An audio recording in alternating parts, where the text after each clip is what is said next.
cash flow, and this is a conservative estimate, at around about 3,500 a month.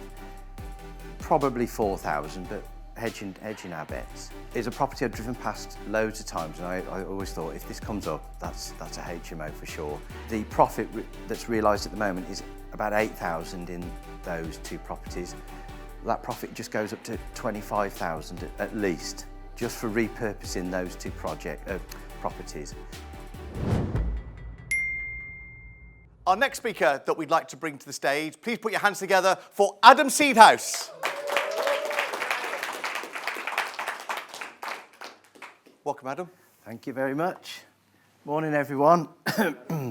It's a great privilege to be here today. I really never actually thought I'd be on stage. This is a bit of a surreal moment. I've been in property probably a long time now, really, because it's something I've always enjoyed. It all started, really, I went to university and graduated as an engineer, worked for Rolls-Royce and GEC in the corporate world, but I wasn't a corporate person. I didn't enjoy it. At the time, I was building my own house, and that was a real journey for me. I absolutely loved it. At the time, manufacturing was disappearing to the Far East, and redundancy came up, so I took it, really, and I became a self-employed builder. And my idea really was to just to buy and flip. That's all I thought there was to it. I bought my first property, lovely little cottage, and it was set to make about 50 grand. And literally the day the estate agent was hammering in the for sale board, the financial crash was unfolding everywhere. And over the coming weeks, the price just spiraled down and down and down. And it never quite got to negative equity, but profits were gone. And more important, the buyers had gone. So I became an accidental landlord, really, which a lot of people fall into.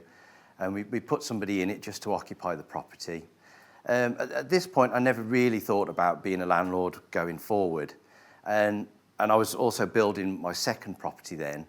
Again, loved it, real journey, thoroughly enjoyed it. And I recommend to anybody who wants to build their own house, if you're of that mindset, then go for it. There's a ton of mileage in. A big score on many fronts. I just realised I'm not clicking the button.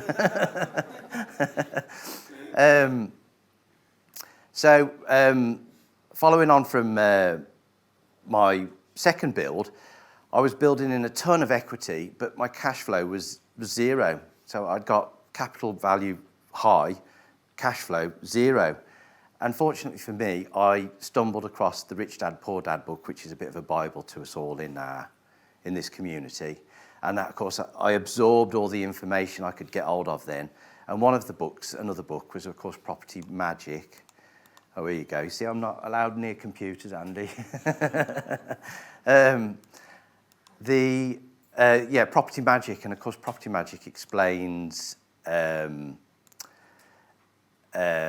the PIN networks, and of course I went on the PIN network, and I was on the PIN network for years and years and years.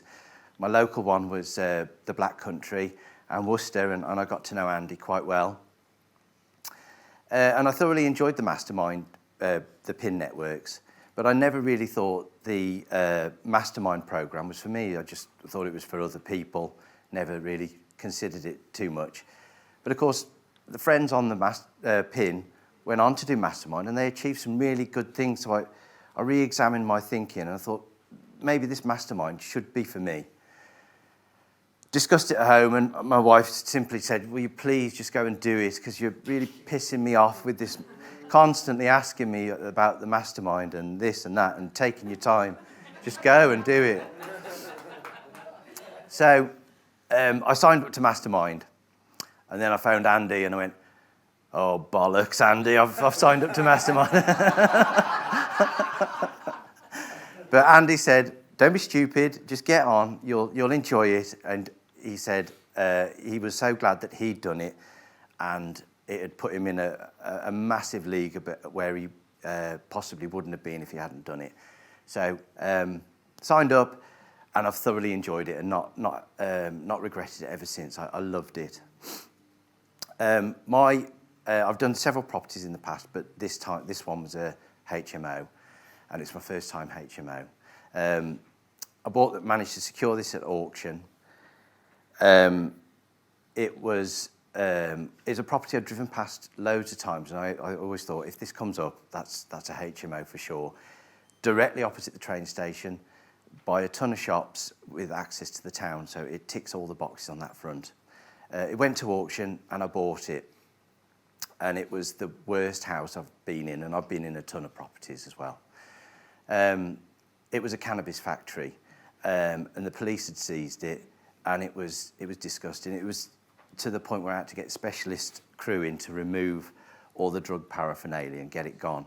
The two pictures there show you the sort of insiders to the state it was in. And I adopted the HMO strategy of HMO 2.0. I went to see other masterminds as well about how they'd put their HMOs together. And I adopted the higher end principles of a nice property.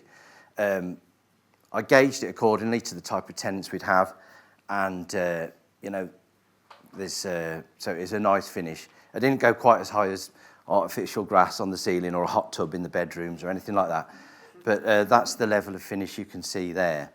My next project came as an inspiration from the HMO officer who helped me through this case. She was lovely. She was like a mastermind in her own right, and she sort of led me through the HMO licensing steps. And it was her who led me to my second case study, which is for supported living. She tried to encourage me to do this HMO for supported living, but by this time it was pretty well tenanted. So so that opportunity had sort of gone, but it lit the fire in me to find out more about the supported living. And of course, I didn't really know much about it standing on the outside, but of course, the Mastermind network and the PIN network, I found a lot of people who were already active in this sector, and it led me on to find out a lot more and realise that this particular strategy had got a boatload of mileage. There you go. See, I'm not allowed near computers. Derelict property, I bought it for 82 at auction. It turned into a 5-bed HMO. My refurb costs 45 grand, and that's low because I'm a builder, so I get to do things a lot cheaper than other people. Reality, if that was a customer job, it'd be probably another 40 grand on top of that refurb. Total costs going into the job is 127 grand. And the end value was, it valued up at 225, so there's 100k of profit in that. I managed to get a 165k mortgage on, so it was all my money out, plus 35 grand, so I was more than happy with that. That was really good. And it cash flows at 2k a month with less than a grand costs, with so it's about 1,200 quid, thereabouts, a month profit. So that was absolutely brilliant. Next job, this came to me, and again, a mastermind teaching. They say, tell everybody what you do, which is something I don't do. I don't like doing that. I keep my head down, don't say anything. But I did adopt this principle, and as if by magic, a deal came to me. It was from a retiring landlord. It was a pub a long time ago that had been converted, and it had been converted to flats, but the flats had fallen into disrepair. And as it happened, the property had fallen, it had become empty, and it turned out it was empty for 17 years. So it was subject to the super council tax, and it was costing them 800 quid a month for an empty property. And the landlord just simply wanted rid. It was in a partnership, and that partnership had come to the end of its days. And they just wanted to get rid of the problem, basically. He offered it to me for 140, and I paid that. I didn't negotiate. I thought that was a fair price. We've subsequently got some planning to add more flats, and you can see in the rear land there's a huge rear garden, massive parcel of land. So it's got planning permission for additional flats, and they'll all be for the supported living. The ground floor units we're doing as disabled compliant, so wider corridors, wider doorways, and all that sort of thing. The beauty of the supported living as well is it's more like a commercial lease where they take the whole product from you, and you're no longer then involved in the building. The total build, 140 to buy. Total refurb and build is about 150. Again, that's lower because I'm a builder, so I can do things a lot cheaper than a lot of other folk. The end value as a collective should be around about 690. I haven't decided yet whether it's a title split or not. That depends on, just the finance formula at the end of it, really. But it should cash flow, and this is a conservative estimate, at around about 3,500 a month. Probably 4,000, but hedging our bets. And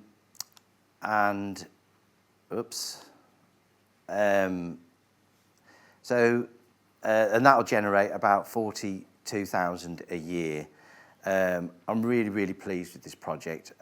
As you can see, the concrete just went in last week, so it's still early days. We hope to finish that by the summertime.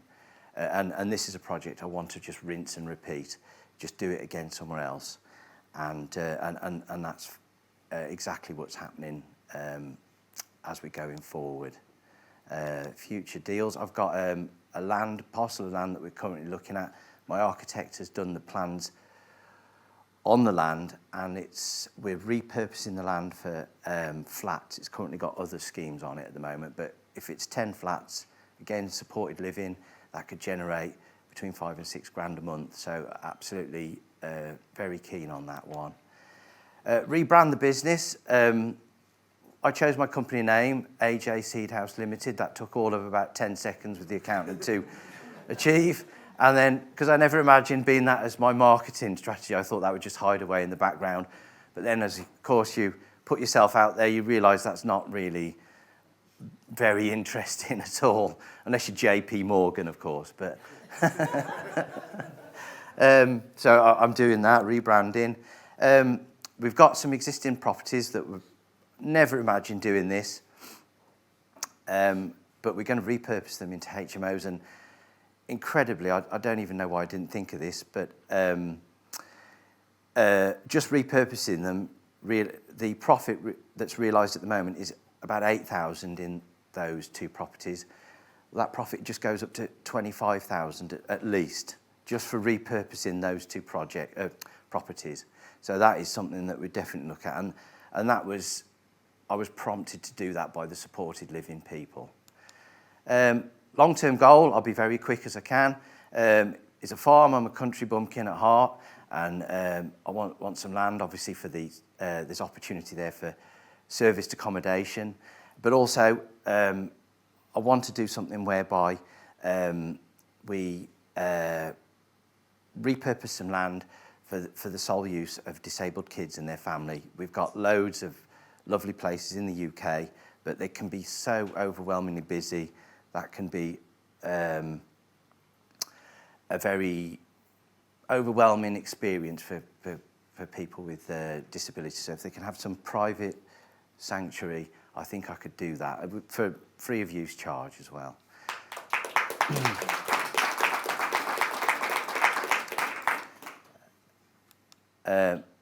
And a massive thanks to everybody. I'll be super quick. Big thanks. I never ever imagined being up on stage. A year or more back, I never really imagined being on Mastermind, and then to be on as a top performer is a bit of an out-of-body experience in all truth.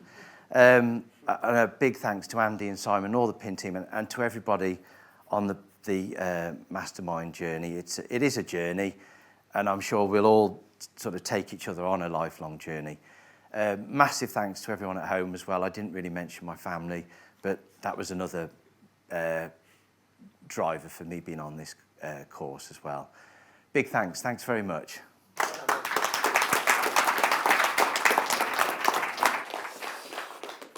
Another great story, isn't it? It doesn't matter what your background is or, think we've got to be out there to make things happen. You can be quite a humble type of person as well and shy and not necessarily see yourself out there doing things. It is there. And the secret for doing it is in telling everybody what you do.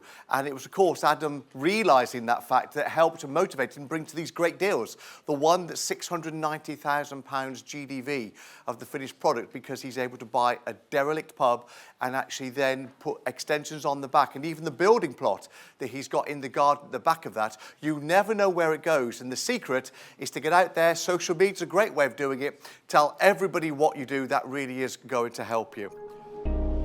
I do hope you got massive value from watching this YouTube video. I'd encourage you to click on the link below to come and do the online training with me. And I've got another video lined up for you, which I think is also going to be really useful that you should watch once you've registered for the online training with me. So invest with knowledge, invest with skill. I'll see you very soon.